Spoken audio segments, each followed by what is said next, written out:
할렐루야, 샬롬. 2월 9일입니다. 매일 성경 말씀 묵상 주님의 이름으로 시작합니다. 요한복음 4장 1절부터 14절의 말씀입니다. 예수께서 제자를 삼고 침례를 베푸시는 것이 요한보다 많다는 말을 바리새인들이 들은 줄을 주께서 아신지라. 예수께서 친히 침례를 베푼 것이 아니요 제자들이 베푼 것이라. 유대를 떠나사 다시 갈릴리로 가실새 사마리아를 통과하여야 하겠는지라. 사마리아에 있는 수가라 하는 동네에 이르시니 야곱이 그 아들 요셉에게 준 땅이 가깝고 거기 또 야곱의 우물이 있더라. 예수께서 길 가시다가 피곤하여 우물 곁에 그대로 앉으시니 때가 6시쯤 되었더라. 사마리아 여자 한 사람이 물을 길르러 왔음에 예수께서 물을 좀 달라 하시니 이는 제자들이 먹을 것을 사러 그 동네에 들어갔음이라라. 사마리아 여자가 이르되 당신은 유대인으로서 어찌하여 사마리아 여자인 나에게 물을 달라 하나이까 하니 이는 유대인이 사마리아인과 상종하지 아니함이로라. 예수께서 대답하여 이르시되 내가 만일 하나님의 선물과 또 내게 물 좀 달라 하는 이가 누구인 줄 알았더라면 내가 그에게 구하였을 것이요 그가 생수를 내게 주었으리라. 여자가 이르되 주여 물기를 그릇도 없고 이 우물은 깊은데 어디서 당신이 그 생수를 얻겠사옵나이까. 우리 조상 야곱이 이 우물을 우리에게 주셨고 또 여기서 자기와 자기 아들들과 짐승이 다 마셨는데 당신이 야곱보다 더 크니이까. 예수께서 대답하여 이르시되 이 물을 마시는 자마다 다시 목마르려니와 내가 주는 물을 마시는 자는 영원히 목마르지 아니하리니 내가 주는 물은 그 속에서 영생하도록 솟아나는 샘물이 되리라. 아멘. 자, 오늘 본문을 보니까 예수님과 사마리아 여인이 만나는 장면, 이 만남 이야기예요. 자, 인간의 일생을 보면 만남이라는 것을 통해서 인간관계가 만들어져 가죠. 나의 아버지와 어머니의 만남이 나라고 하는 존재의 출생을 가능하게 했습니다. 그리고 어느 날 내가 내 아내 또는 내가 내 남편과 만나면서 우리라고 하는 가정이 존재하게 되었습니다. 자, 그리고 내가 성장하는 과정에서 나와 내 친구의 만남 혹은 나와 나의 스승과의 만남이 나의 인격 형성이나 삶의 질을 형성하는 일에 결정적인 영향을 끼치게 됩니다. 자, 그런데 이런 인생 여정 가운데 경험하는 다양한 만남과 비교될 수 없는 운명적인 만남, 결정적인 만남이 있습니다. 이 만남으로 인한 영향은 단순히 이 땅에서뿐만 아니라 저 땅, 저 생에 이르도록 영원한 결과를 초래한다는 거예요. 자, 이 만남이 오늘 본문에 보니까 예수 그리스도와의 만남이에요. 본문의 이야기는 사마리아에 살고 있던 한 여인이 예수 그리스도를 운명적으로 만난 사건을 기록하고 있습니다. 한 여인과 사마리아에 사는 한 여인과 예수 그리스도의 운명적 만남. 우리 한번 묵상해 보겠습니다. 첫 번째는 예수님과의 만남에 있어서 이 만남의 주도권은 나에게 있는 게 아니고 예수께 있다는 거예요. 우리가 구원받고 신앙생활을 하면서 이런 생각을 할 때가 있어요. 내가 어떻게 예수님을 믿게 됐을까? 내가 어떻게 예수님을 알게 됐을까? 믿게 됐을까? 자, 그런데 신앙이 좀 더 성숙해지면 바로 깨닫게 됩니다. 내가 예수님을 선택한 것이 아니고 예수님이 나를 선택했다는 사실을 깨닫는다는 거예요. 그리고 알게 돼요. 이것이야말로 은혜라는 것입니다. 생각해 보세요. 취업하기 어려운 시대예요. 대한민국 청년들 얼마나 지금 취업하기가 어려워요.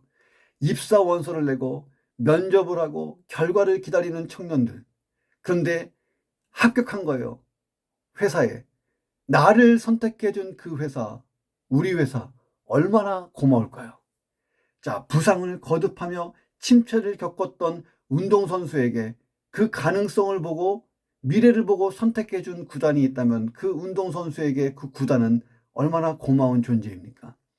나의 직업이나 소유를 따지지 않고 있는 모습 그대로 사랑해준, 그래서 나와 결혼해준 내 남편, 내 아내를 보면 얼마나 고마워요. 자, 그러면 죄로 인해 죽어 마땅할 나를 선택하여 구원해 주신 예수님, 그 예수님은 얼마나 고마운 분입니까? 오늘 본문 보세요. 3절에 보니까 예수님이 유대를 떠나서 갈릴리로 돌아가고 계셨어요. 자, 그런데 4절에 보니까 유대에서 갈릴리로 올라가실 때에 사마리아를 통과하여야 하겠는지라고 되어 있습니다. 성경이 특별히 사마리아를이라고 명시한 이유는 뭐냐면 사마리아를 통과하는 것에 대한 예수님의 강한 의지가 담겨 있어요. 사마리아 여인의 입장에서 보면 어느 날 우연히 한 남자를 우물가에서 만나게 됐는데 물을 달라 하길래 이 남자와 이런저런 이야기를 하다가 나중에 이 남자가 예수 그리스도인 것을 알게 됐고 그래서 믿음을 갖게 된 거예요. 사마리아 여인의 입장에서 보면 이 사건은 우연히 일어난 것처럼 보이는 사건입니다. 자, 그런데 예수님의 입장에서 보면 전혀 달라요. 예수님은 그 많은 길, 유대에서 갈릴리로 가는 그 많은 길 중에서도 가장 위험하고 험난한 사마리아를 통과해서 지나가시는 거예요. 그 사마리아를 통과할 때 특별히 수가라고 하는 동네를 의도적으로 들어가십니다. 그것도 한낮의 더위, 이 더위가 최고조에 이른 12시 중동 지역, 사막 지역에서요. 12시는 엄청 더운 거예요. 40도를 웃돌 수 있습니다. 이 12시에 이 여인이 물을 길러 나오는 그 타임을 기다리고 계셨다가 만나 주십니다. 자, 우리가 어떻게 구원받았어요? 예수님이 의도적으로 우리를 만나러 오신 거예요. 그리고 기다린 것입니다. 바로 이 사랑 없이 구원받은 사람은 아무도 없습니다. 그리고 구원받은 이후에도 이것은 계속돼요. 예수님은 언제나 우리를 기다리시고 만나줘요.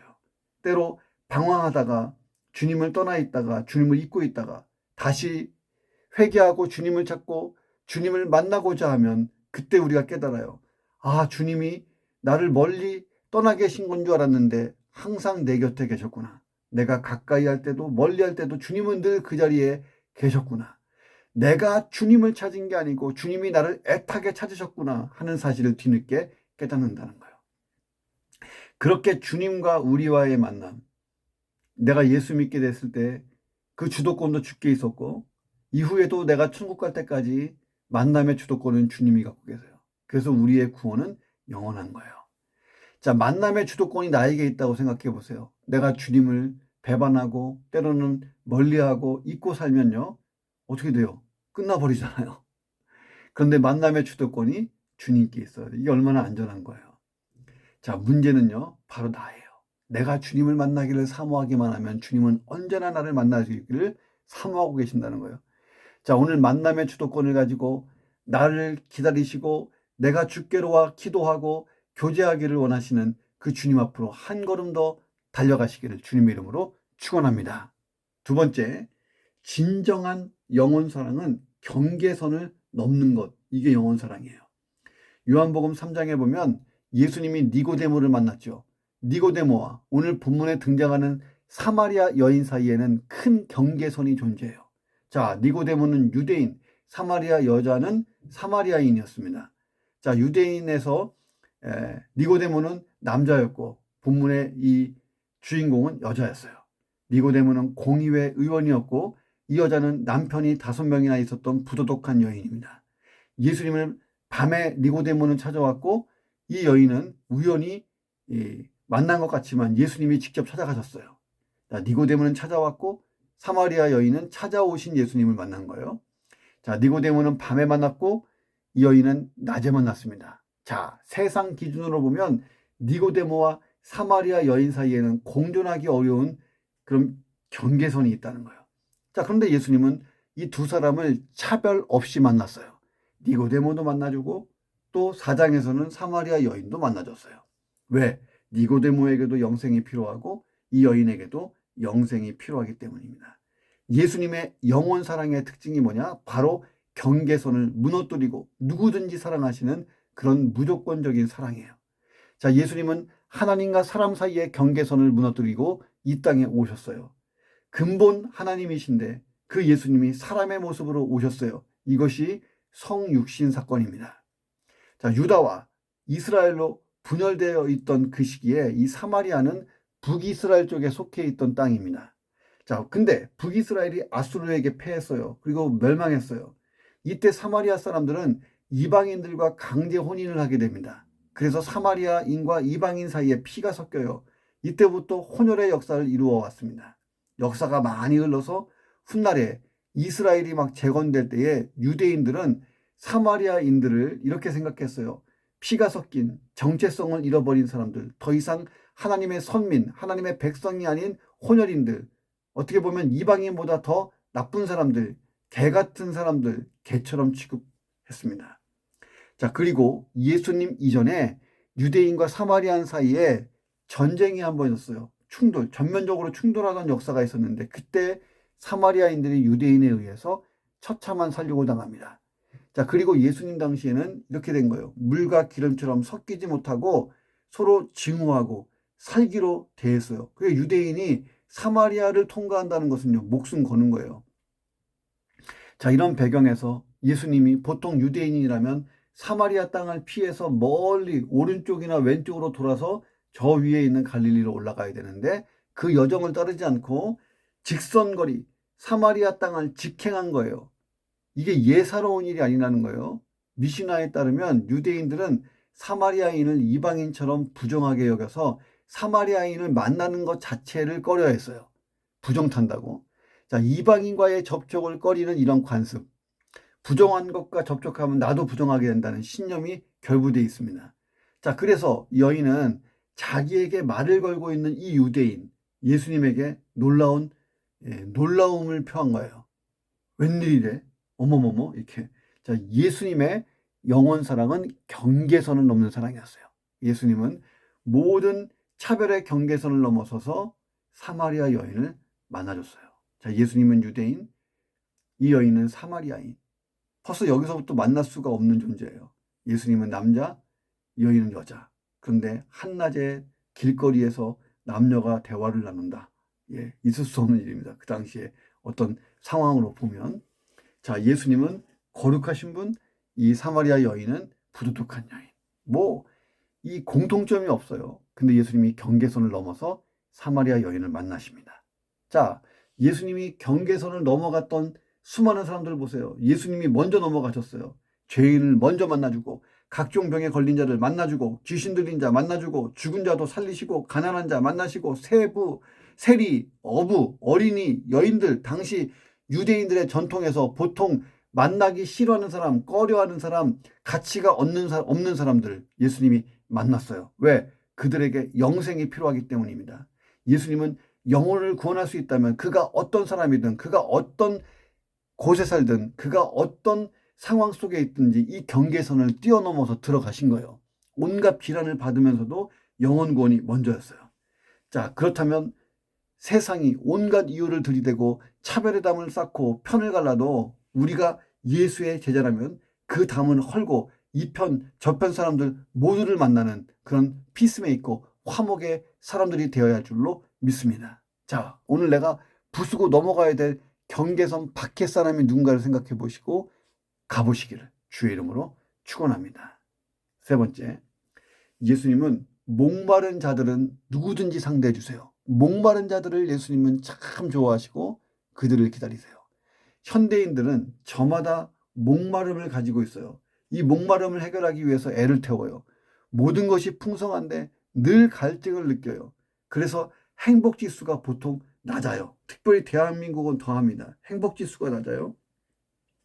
자, 이여령 박사님이 자신을 이렇게 표현했어요. 평생 우물을 파는 사람. 자, 그가 간증한 책을 보면 나는 무언가에 늘 갈증을 가지고 있었다라고 표현합니다. 그는 자신의 이 목마름을 이렇게 고백했어요. 내가 너무 목이 말라서 명예를 얻고 싶어서 명예를 달라고 글을 썼더니 명예가 생겼어요. 돈을 벌려고 애를 썼는데 돈이 생겼어요. 병 때문에 병원 다니니까 병이 나았어요. 그런데 어느 날 너무나 외로워서 극장에 가서 영화를 보고 좋아하는 글을 보는데 그래도 채워지지 않는 혼자라고 하는 절대 고독 때문에 괴로웠다는 거예요. 그런데 어느 순간 그 갈증이 진리에 대한 갈증이요, 창조주에 대한 목마름이라는 것을 깨달았다는 것입니다.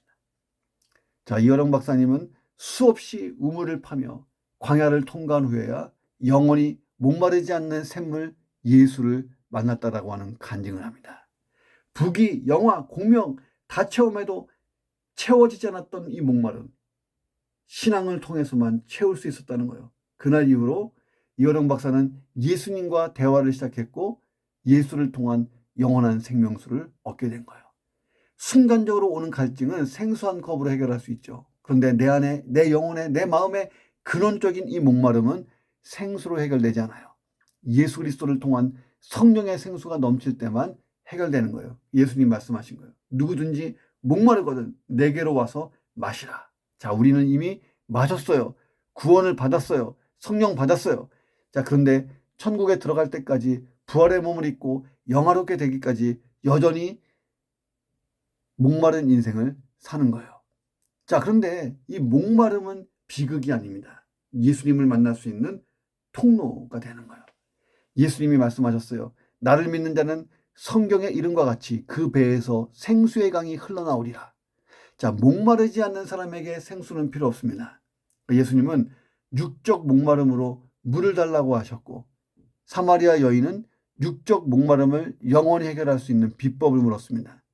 자, 그런데 여기서 이 이야기는 영적인 목마름으로 바뀌어가죠. 그러면서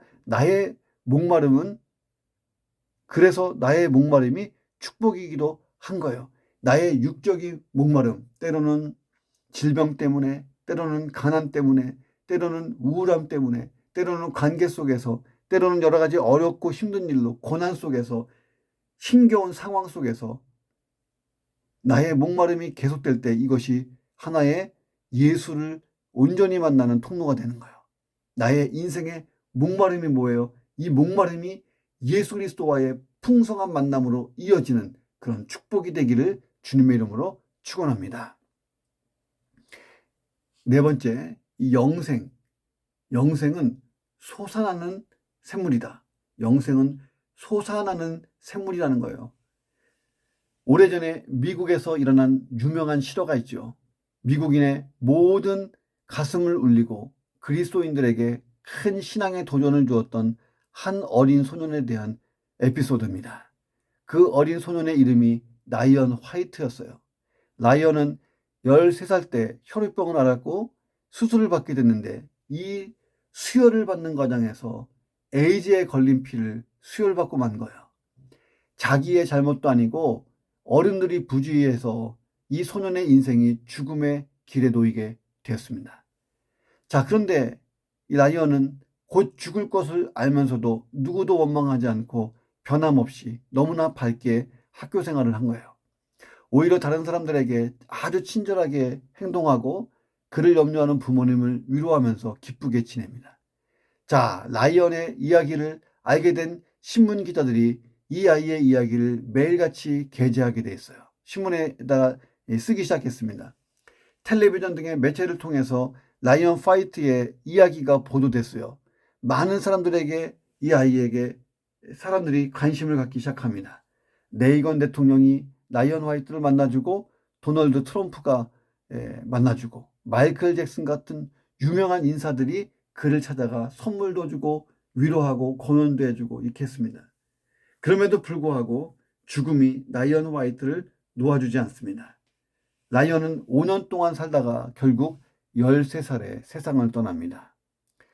자, 라이언이 죽기 전에 그의 아버지와 마지막으로 나눈 대화 내용이 한 크리스천 잡지에 실립니다. 아버지가 얘기해요. 아들아, 미안하다. 이제 내가 아무것도 해줄 것이 없다. 이 아빠가 더 이상 어떤 선물도 줄 수 없어. 용서해라.